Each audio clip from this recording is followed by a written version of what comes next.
College ক্যাম্পাসের এক বৃষ্টি ভেজা দিনে তুলির সাথে বাপ্পির প্রথম পরিচয় হয়েছিল। বাপ্পির বাড়িয়ে দেওয়া ছাতার নিচেই শুরু হয়েছিল তাদের মিষ্টি একটা প্রেমের সম্পর্ক। কিন্তু তুলির বাবা ছিলেন শহরের মস্ত বড় একজন বিজনেসম্যান। সাধারণ পরিবারের বাপ্পির সাথে মেয়ের এই সম্পর্ক তিনি কোনোভাবেই মেনে নিতে পারছিলেন না। তাই একদিন হঠাৎ করেই তিনি বাপ্পিকে ডেকে পাঠালেন তাদের আলিশান বাড়িতে। বাপ্পি যখন ড্রয়িং রুমে গিয়ে বসলো, বিজনেসম্যান ভদ্রলোক তার সামনে দুটি বড় বড় ব্রিফকেস এনে রাখলেন, একটি বড় আর একটি ছোট। গম্ভীর গলায় বললেন, তুমি কোন ব্রিফকেসটা নিতে চাও? বাপ্পি মনে মনে ভাবলো, ধনী বিজনেসম্যান হয়তো সম্পর্ক ভাঙার জন্য এখানে অনেক টাকা রেখেছেন। সে সাহস করে বড় ব্রিফকেসটাই বেছে নিল। কিন্তু লকটা খোলার পর বাপ্পির চোখ চরক গাছ। ভেতরে একটা টাকাও নেই, সম্পূর্ণ খালি।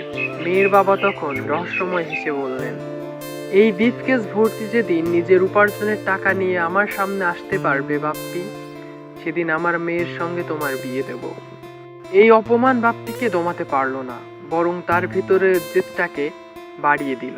সে খালি ব্রিফকেসটি হাতে নিয়ে এক বুক স্বপ্ন বুকে চেপে বাসায় ফিরল। শুরু হলো বাপ্পির এক নতুন যুদ্ধ। দিনরাত এক করে কঠোর পরিশ্রমে সে নিজের একটি ব্যবসা দাঁড় করালো। যখনই সে ক্লান্ত হতো, ঘরের কোণে রাখা ওই খালি ব্রিফকেসটার দিকে তাকাতো। আর অন্যদিকে তুলিও বাবার সব বাধা উপেক্ষা করে মনে মনে শুধু বাপ্পির জন্যই অপেক্ষা করছিল। দীর্ঘ 3 বছর পর বাপ্পি আবার সেই ড্রয়িং রুমে এসে দাঁড়ালো। এবার তার হাতে বড় ব্রিফকেসটি বেশ ভারী। সে মুচকি হেসে তুলির বাবার সামনে ওটা রেখে লকটা খুলে দিল। ভেতরে তখন চকচকে নোটের বান্ডিলগুলো থরে থরে সাজানো। বিজনেসম্যান ভদ্রলোক অবাক হয়ে বাপ্পির দিকে তাকালেন।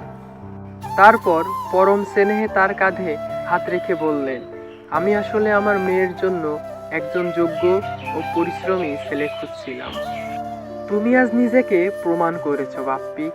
ঠিক তখনই দরজার আড়াল থেকে তুলি জল ভরা চোখে হেসে সামনে এসে দাঁড়ালো।